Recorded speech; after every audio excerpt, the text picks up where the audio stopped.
आज की कहानी में हमें बताया गया है कि धरती पर एक अजीब सी स्पेसशिप आती है और उसके कांटेक्ट में आते ही इंसान अजीब तरीके से म्यूटेंट्स में बदलने लगते हैं। उनके शरीर में काफी डेमोनिक बदलाव आते थे और इसी तरह धरती के सारे इंसान बदलने लगे थे। कहानी है म्यूटेंट क्रॉनिकल। कहानी की शुरुआत में हमें बताया जाता है हजारों साल पहले अंतरिक्ष से एक एलियन मशीन पृथ्वी पर आई थी, जिसने यहाँ पे आके एक वायरस रिलीज किया, जिसके चलते इंसान खतरनाक म्यूटेंट्स में बदलने लगे, जिसके कारण जो बचे हुए इंसान थे उन्हें पृथ्वी को छोड़ के किसी दूसरे ग्रह पर जाना पड़ा था। लेकिन अर्थ पर नागधन नाम का एक योद्धा अभी भी बचा हुआ था। उसने बाकी बचे हुए इंसानों की मदद से एक आर्मी बनाई, जिसके बाद नागधन की आर्मी ने सभी म्यूटेंट से लड़ाई की और किसी तरह उन लोगों ने उस एलियन मशीन को पृथ्वी के अंदर दफना दिया था और भविष्य में ये मशीन किसी के हाथ ना लगे, इसीलिए नागधन ने नेबरहुड नाम का एक ग्रुप बनाया था। अब कहानी आती है प्रेजेंट में, यानी 2707 में। लेकिन पूरे अर्थ पर 4 बड़े बड़े ऑर्गेनाइजेशन का राज था। इनमें से कैपिटल और बाहुआस बहुत ही ताकतवर थे, लेकिन धीरे धीरे पृथ्वी के रिसोर्सेज खत्म होने लगे थे और बचे हुए रिसोर्सेज के लिए कैपिटल और बाहुआस की आर्मी एक दूसरे के साथ लड़ते थे। बाहुआस आर्मी का कमांडर था स्टेनर और कैपिटल आर्मी का कमांडर था नेथन। दोनों भी हमले के लिए तैयार होते हैं और इनकी बहुत ही बड़ी जंग शुरू होती है। लेकिन कैपिटल जब अपना हमला करती है तब अनजाने से ये लोग उसी जगह पर हमला कर देते हैं जहाँ पे मशीन को दफनाया गया था, जिसके कारण मशीन का सील टूट जाता है और अंदर से हजारों के तादाद में म्यूटेंट्स निकलने लगते हैं, जो अपने तलवार जैसे तेज हाथों की मदद से दोनों आर्मीज के काफी सारे सोल्जर्स को मार देते हैं। अब यहाँ पे एक दूसरे के कमांडर को लगने लगता है कि इन अजीब से क्रीचर को जरूर दूसरे आर्मी ने रिलीज किया है और इसी के चलते दोनों भी कमांडर्स की एक दूसरे के साथ लड़ाई शुरू हो जाती है। लेकिन तभी वहाँ पे म्यूटेंट्स आते हैं और वो बचे हुए सोल्जर्स को भी मारने लगते हैं, जिससे नेथन और स्टेनर की लड़ाई शुरू होती है। लेकिन लड़ाई के बीच में ही काफी सारे म्यूटेंट्स आते हैं और इनके ऊपर हमला करने लगते हैं। दोनों को भी अब समझ आता है कि किसी और का ही काम है, इसीलिए ये सब लोग मिलकर उन म्यूटेंट से लड़ते हैं और तभी कैपिटल की आर्मी इन्हें बचाने के लिए एक प्लेन भेजती है। लेकिन नेथन म्यूटेंट से लड़ने के लिए पीछे ही रुकता है और उसके साथी हंटर को उसके बिना ही यहाँ से जाना पड़ता है। अब मशीन खुलने के कारण ये म्यूटेंट्स काफी तादाद में फैलने लगते हैं और इसकी खबर नेबरहुड ग्रुप को भी मिलती है, जिसके बाद हम देखते हैं कि ग्रुप का जो लीडर होता है सैमुअल, वो सेवरिन नाम के एक नन के साथ एक सीक्रेट कमरे में जाता है, जहाँ पे नागधन द्वारा लिखी गई द क्रॉनिकल ऑफ म्यूटेंट नाम की एक किताब रखी होती है, जिसमें नागधन ने मशीन को कैसे तबाह कर सकते हैं इसके बारे में काफी जानकारी लिखी थी।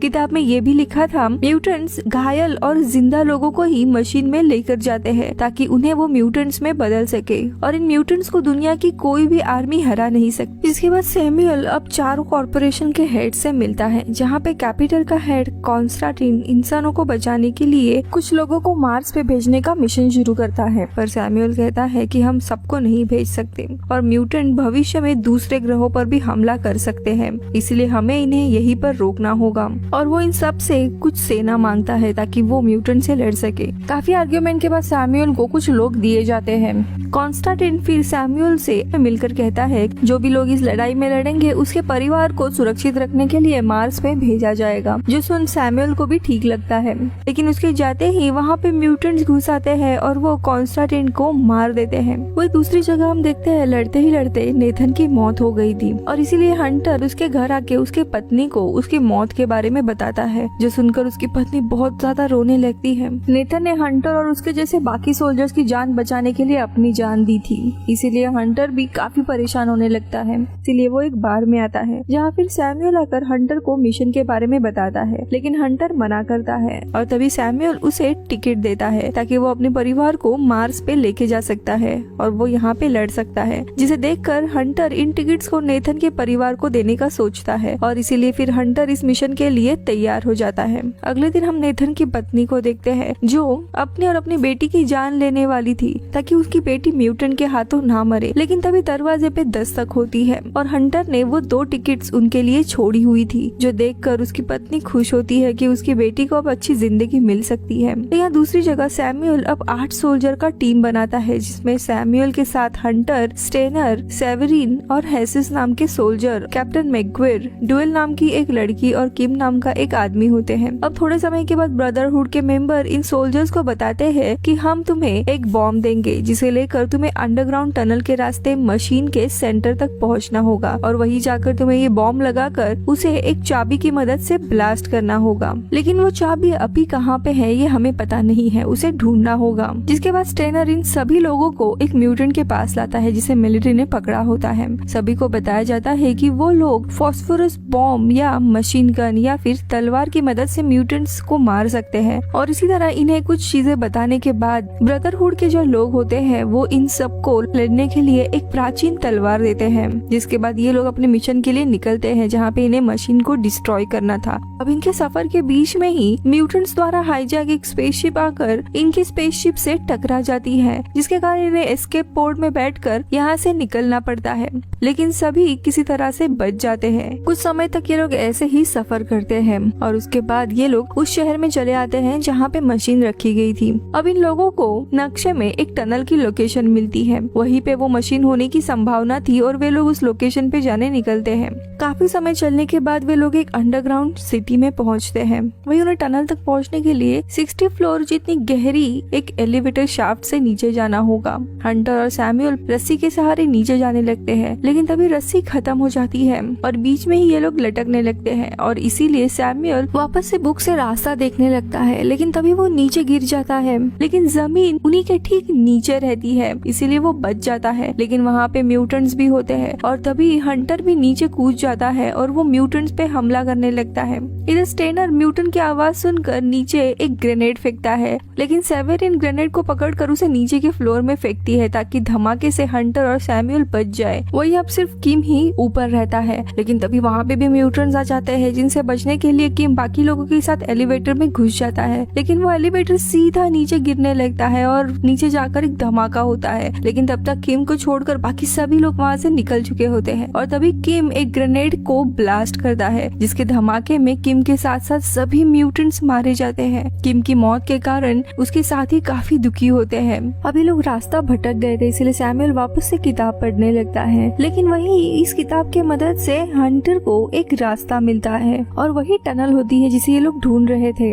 इसके बाद सभी टनल में आते हैं जहाँ पे दीवार में छुपकर इन्हें आगे बढ़ना रहता है, जहाँ पे हम नीचे देखते हैं जहाँ पे म्यूटेंट्स घायल लोगों को मशीन तक लेके जा रहे होते हैं ताकि उन्हें भी म्यूटेंट्स बना सके। लेकिन तभी घायल लोगों में हंटर को नेथन दिखाई देता है, जिसे लग रहा था कि अभी तक मारा गया है। अब नेथन को बचाने के लिए हंटर नीचे जाने का सोचता है, पर स्टेनर उसे रोकता है और उसे कहता है कि इसमें काफी खतरा होगा, लेकिन हंटर उसकी नहीं सुनता। अब यहाँ पे हंटर नीचे आकर म्यूटेंट्स को मारकर नेथन को बचा लेता है। हंटर फिर उसे कहता है कि तुम्हारा परिवार अब मार्स जा रहा है, जो सुनकर नेथन को भी राहत मिलती है कि एटलीस्ट वो लोग सुरक्षित है। वो हंटर से कहता है कि तुम वापस अपने ग्रुप के पास चले जाओ, मैं यहाँ पे सुरक्षित हूँ, मुझे सिर्फ मेरे परिवार की फिक्र थी और इसीलिए मैं अब तक जिंदा था।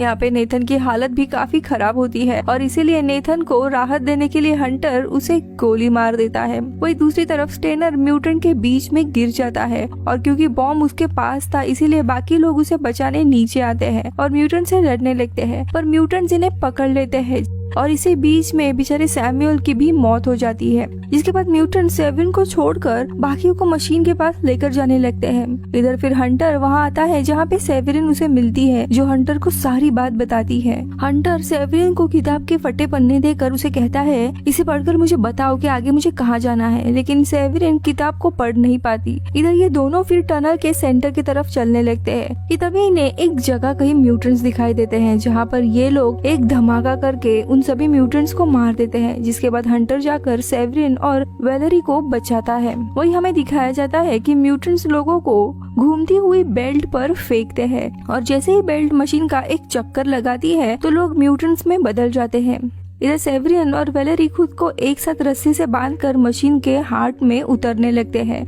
हंटर और स्टेनर ऊपर से रस्सी को पकड़े होते हैं। बाकी लोग निकलने की तैयारी कर रहे होते हैं, लेकिन उन्हें समझ आता है कि धमाके के कारण सारे टनल बंद हो गए हैं। पर म्यूटेंट फिर अंदर आने लगते हैं, जो देखकर स्टेनर इनसे लड़ने लगता है और एक ग्रेनेड से इन्हें मार देता है, जिसमें वो खुद भी मारा जाता है। लेकिन धमाके के कारण हंटर नीचे उस बेल्ट पर ही गिर जाता है और तभी अंदर से अपने आप रस्सियां निकलकर हंटर को पकड़ लेती है। इधर हंटर को रेडिएशन का सामना करना पड़ता है और उसके शरीर में काफी सारे चिप्स भी डाले जाते हैं, लेकिन हंटर किसी तरह खुद को छुड़ाकर वहां से भाग जाता है। इधर सेवेरिन और डुएल मशीन के हार्ट तक पहुंच जाते हैं और तभी वहां पे हंटर आता है जो कि आधा इंसान और आधा म्यूटेंट बन चुका होता है, पर उसका अभी भी अपने शरीर पे कंट्रोल था। हंटर मशीन पर बॉम्ब लगाता है पर उसके पास चाबी नहीं होती, लेकिन तभी वहाँ पे म्यूटेटेड सैमुअल आकर हंटर और सेवेरिन पर हमला करता है। वही दूसरी तरफ एक म्यूटेंट से लड़ते हुए डेविल नीचे गिरकर मारी जाती है। तो यहाँ पे सेवेरिन सैमुअल से ना लड़ने का फैसला करती है, जिसके बाद सैमुअल उसे मार देता है, जिसके कारण सेवेरिन का तलवार नीचे गिर जाता है। चारों तरफ लड़ाई चल रही थी, लेकिन इसी बीच में हंटर की नजर उस तलवार पे जाती है और उसे समझ आता है कि ये कोई तलवार नहीं बल्कि ये वही चाबी है जिसकी इन्हें तलाश थी। और फिर हंटर तलवार को सैमुअल के शरीर के आर पार करके बॉम्ब को चालू कर देता है और तभी मशीन एक स्पेसशिप में बदल जाती है और टेक ऑफ करने वाली होती है, यानी कि वो अब धरती से चली जा रही थी, जिसके कारण जितने भी लोग म्यूटेंट बन गए थे वो वापस से इंसान बनने लगते हैं। जहाँ पे सैमुअल भी वापस से इंसान बनता है और वो हंटर से कहता है कि मुझे माफ कर दो, मुझे तुम पे भरोसा करना चाहिए था, और अगले ही पल वो मारा जाता है। इस पूरे लोगों में सिर्फ हंटर ही बचा था, वो भी नीचे कूदकर पानी में गिरता है और बच जाता है और मशीन के जाते ही म्यूटेंट्स भी इंसान बनने लगते हैं, यानी हंटर वापस से इंसान बन जाता है और इसी के साथ ये मूवी खत्म हो जाती है।